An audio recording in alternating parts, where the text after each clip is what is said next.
Olá, pessoal! Nessa unidade falaremos um pouquinho sobre a revisão de literatura. Conteúdo este que vocês também já viram na disciplina da professora Eliette de métodos de pesquisa. Sendo assim, eu vou falar só de maneira geral, ok? A revisão bibliográfica ou revisão de literatura, ela vai descrever a história do tema, as principais fontes bibliográficas que vão mostrar as questões centrais e vão refinar o foco da pesquisa de uma maneira que possa acabar levando a uma ou mais perguntas de pesquisa. Lembram-se que lá na unidade 1 eu comentei que esse é o momento de vocês não reinventarem a roda, mas de vocês identificarem o que já se pesquisou sobre o assunto para então sugerirem a pesquisa de vocês, ok? Então, a revisão vai englobar tudo que for relevante e necessário para esclarecer e justificar aquele problema de estudo. Ao mesmo tempo, ela também vai auxiliar para orientar o método de trabalho e os procedimentos de coleta e análise de dados. Sendo assim, essa revisão vai ser como se fosse um resumo do que já tem na literatura sobre o assunto a ser pesquisado, inclusive apontando as lacunas, como eu comentei anteriormente. É bem importante observar que uma revisão de literatura não é um momento para que vocês se posicionem, para que vocês falem o que vocês pensam. Vocês também farão isso na medida em que vocês estão escolhendo os autores que vão embasar e vão conduzir para a lacuna de pergunta, a questão de pergunta do trabalho de vocês. Mas, neste momento, tudo, absolutamente tudo que for escolhido precisa ser citado e referenciado.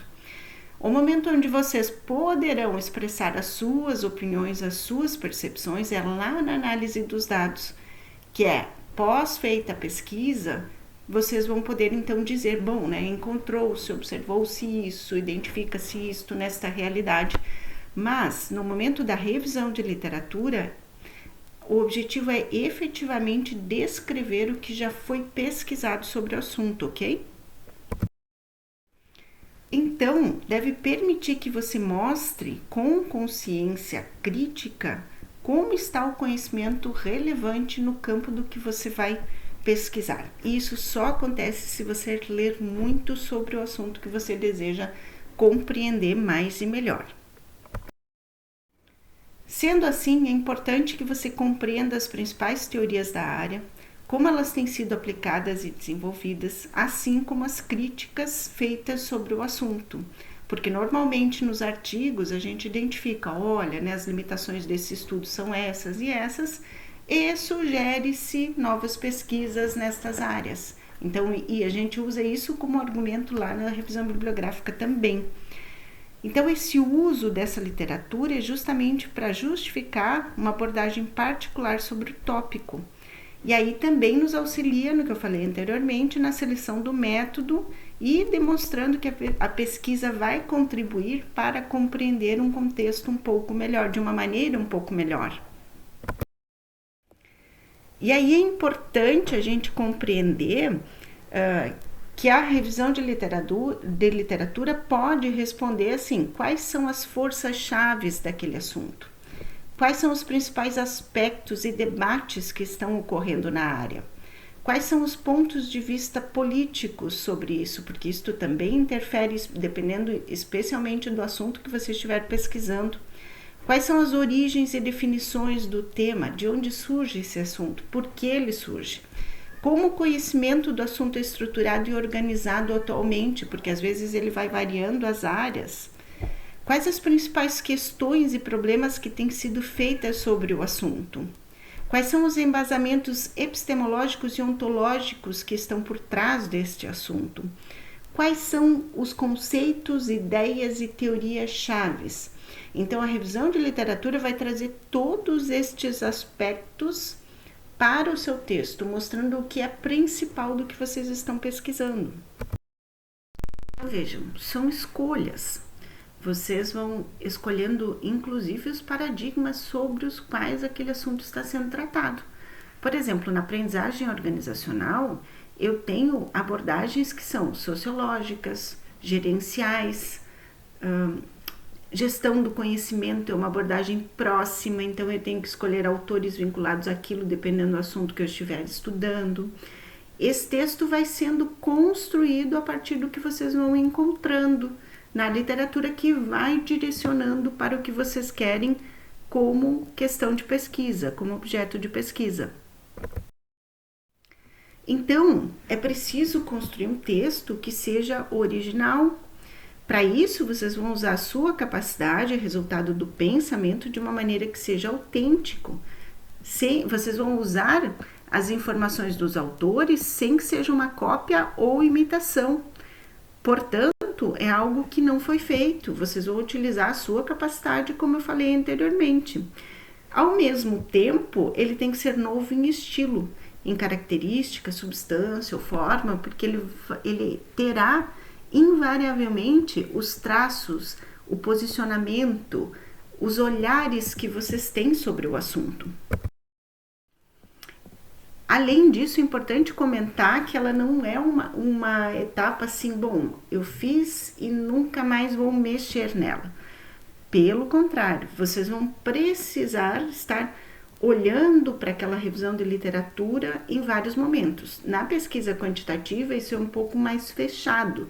Na qualitativa, nós estamos analisando os dados, trabalhando as considerações finais, e a gente está voltando para a revisão de literatura, às vezes incluindo novos materiais, novos contextos, inclusive. Então, é importante observar que existe um estilo de texto. E aí vocês vão construindo esse estilo, vão dando a sua marca sobre isso, né? Vocês vão identificando quais são os posicionamentos, como eu falei antes. Bom, hoje em dia na aprendizagem organizacional, a perspectiva sociológica, construtivista dos grupos, né? Da aprendizagem em grupo, ela é a mais interessante, em certo sentido, na perspectiva da administração. Então eu vou formulando, eu vou escolhendo o que eu quero, e isto vai formatando o estilo de texto, de material, de leitura que eu estou organizando. Então, apesar desta questão de estilo que eu comentei, é bem importante observar algumas características que elas extrapolam ao estilo, que na verdade elas estão vinculadas ao rigor, à qualidade de um texto científico efetivamente, e eu vou falar especificamente sobre cada um destes aspectos. O primeiro, e eu também já relatei isso nos textos que eu apresentei na unidade, é a questão da impessoalidade. Ou seja, eu não posso escrever assim, eu acredito, né? Eu preciso usar a terceira pessoa. Acredita-se, o trabalho está realizado da seguinte maneira. A gente utiliza a escrita de uma maneira impessoal. Eu trabalho com pesquisas mais qualitativas. E em algumas exceções, na pesquisa qualitativa, a gente até pode utilizar a abordagem pessoal e escrever em primeira pessoa. Mas, por outro lado, às vezes é difícil de conseguir publicar textos com esta característica, tá? Então, assim, existem trabalhos que são impessoais, mas eles não são o mais comum. Então, optamos por trabalhos que a impessoalidade faça parte da escrita do seu trabalho científico, ok? Objetividade, assim, também não adianta vocês escreverem e falarem sobre um monte de coisa para ocupar espaço. Não. Realmente, cada vez mais, o objetivo é ser mais sucinto e focado, né? Então, a argumentação ela tem que ser precisa, e você está utilizando dados e provas e não opiniões pessoais. Você está colocando, olha, se eu estou falando sobre segurança pública, eu preciso usar fontes específicas que vão me embasar que a segurança pública está piorando em determinado contexto, mas aí eu utilizo um dado para isso. Eu não posso dizer, olha, eu acredito nisso ultimamente. A partir do momento em que você fizer a sua pesquisa, você até pode chegar nas considerações finais dizendo que sim e por quê. Mas aí é outra etapa, não é ainda a revisão bibliográfica, ok? Enquanto clareza, é importante entender que o texto não pode ser ambíguo, né? Ele não pode gerar interpretações diversas, então eu tenho que utilizar um vocabulário adequado, sem expressões de duplo sentido, evitando palavras supérfluas, repetições, detalhes prolixos. Então eu preciso construir um texto que seja claro e agradável de leitura. Eu sei que tem muitos alunos que são da área do direito e que no direito existe uma outra percepção, é diferente a maneira como vocês lidam até mesmo com o vernáculo, né? Então precisam observar que na área da gestão é um pouquinho diferente e aí vocês vão ter que adequar com os professores orientadores a questão do uso dos termos, enfim, de conseguir construir com uma clareza que seja útil ao propósito do trabalho de conclusão de curso de vocês, da pesquisa, ok?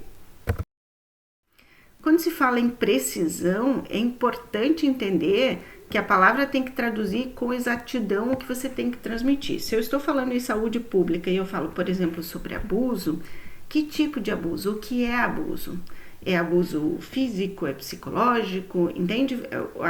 As palavras, os termos precisam ser definidos.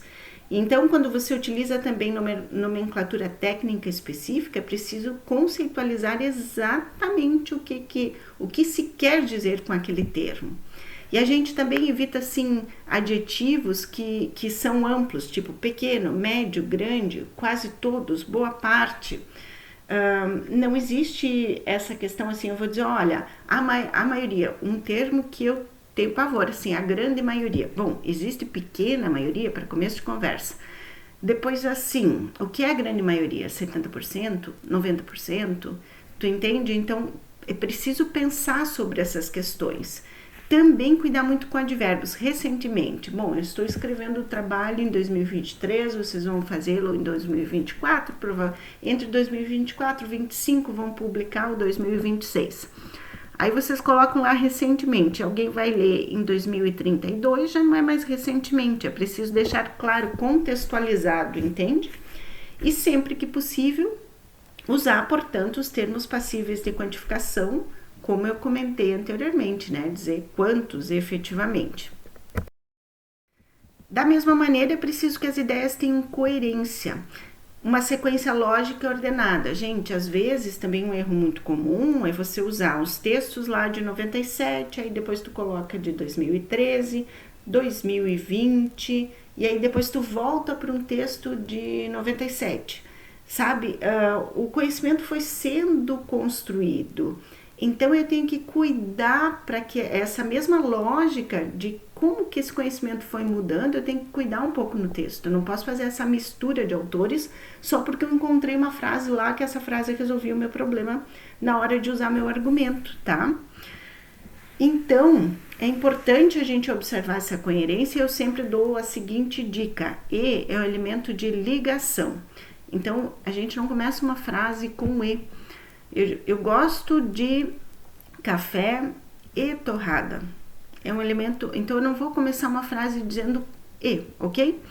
Então eu tenho que ter cuidado, elaborar de uma maneira harmoniosa, cuidar para não fazer parágrafos muito longos ou muito curtos. Então eu tenho que utilizar duas ou três frases no mesmo parágrafo, e eu tenho que cuidar, porque às vezes eu tenho que ter uma fluência, o que está no parágrafo anterior tem que encadear e trazer o leitor para o próximo parágrafo de uma maneira harmoniosa. Preciso também que o texto seja conciso, ou seja, com poucas palavras, eu consigo traduzir aquela ideia. Quando eu tenho frases muito longas, eu vou ter um contexto que vai dificultar a compreensão, vai tornar pesada aquela leitura. Quando você não consegue evitar esse tipo de situação, então pelo menos na primeira metade as palavras essenciais já apareçam na frase, sabe? Você puxa aquela ideia principal que facilita a leitura de quem não fez o trabalho. E outro aspecto importante também é a simplicidade, sabe? É comum, às vezes, as pessoas escreverem para impressionar o que está sendo dito, quando na verdade não precisa. utiliza um texto rebuscado para algo muito simples. Então, é preciso equilíbrio. Claro que não será uma linguagem comum, coloquial, mas ao mesmo tempo não adianta você transformá-la de uma leitura difícil e não ter conteúdo, compreende? Então também a gente evita o abuso de jargões técnicos, né, que acabam aborrecendo, na verdade, o leitor, e muitas palavras não dão autoridade a ninguém. Na verdade, o que a gente tem é que ter muita leitura, e esta leitura vai te fazer, você se apropriar dessa leitura, vai fazer com que você, com simplicidade, consiga apresentar aquele texto. E aí é importante ter um direcionamento, porque se você compreendeu lá atrás aquela questão de pesquisa e efetivamente qual é o seu problema de pesquisa e quais são os seus objetivos, você vai saber conduzir a tua revisão de literatura com mais tranquilidade. Do contrário, você vai escrever, falar um monte de coisa, mas vai chegar a lugar nenhum, né? Então é preciso pensar com muito carinho sobre isso. E aí, o que nos ajuda é entender os argumentos. Aí o argumento inclui as razões para influenciar as crenças de alguém que o que você está propondo está adequado. Então ele tenta transferir o teu ponto de vista para outra pessoa, mostrando as suas visões de mundo. Então é importante entender porque é esse argumento que vai poder direcionar com precisão a tua fala. Esse argumento, segundo Fischer, vai consistir em fornecer razões para algumas conclusões. E essas razões são colocadas para estabelecer, suportar, justificar, provar ou demonstrar a conclusão onde você está chegando. Já falei sobre esse texto da Silvia, na unidade 1, onde ela vai dizendo qual é a principal dificuldade dos alunos ao construir uma revisão bibliográfica. Então, às vezes, você simplesmente, alguns alunos só copiam frases e vão copiando frases de autores e colocando uma embaixo da outra. Mas isso não faz a construção, a costura de um texto, como eu vou mostrar mais adiante. Uma figura para ilustrar isso, né? Você tem que... Não adianta você identificar as falas, mas você não conseguir usar esses argumentos no texto para construir onde você quer chegar.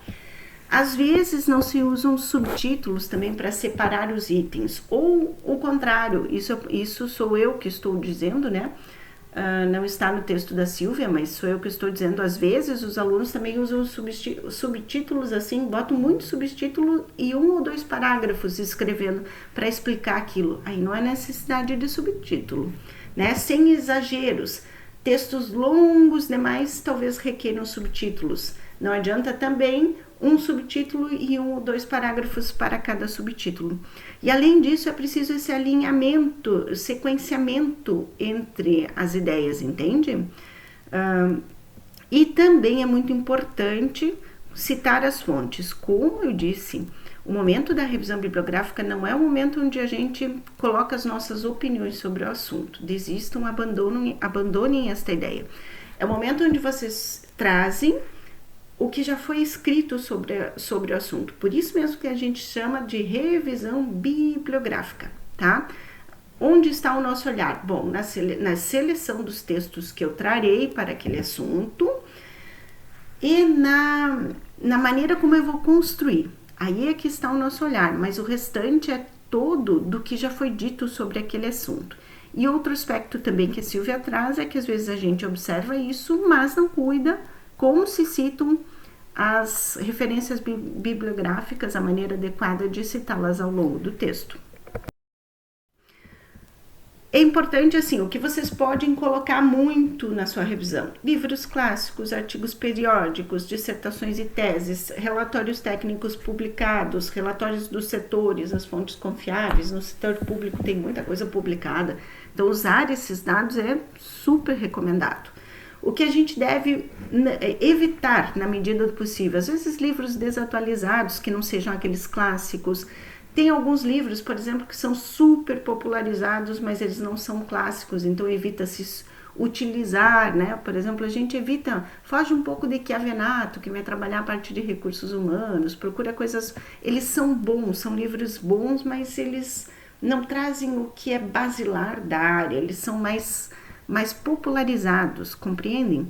Sites de internet, notícias de jornais até podem ser utilizadas preferencialmente lá na sua introdução, quando forem muito necessárias, mas elas não são adequadas ao propósito, salvo sejam muito específicas e pertinentes, evidentemente, ok?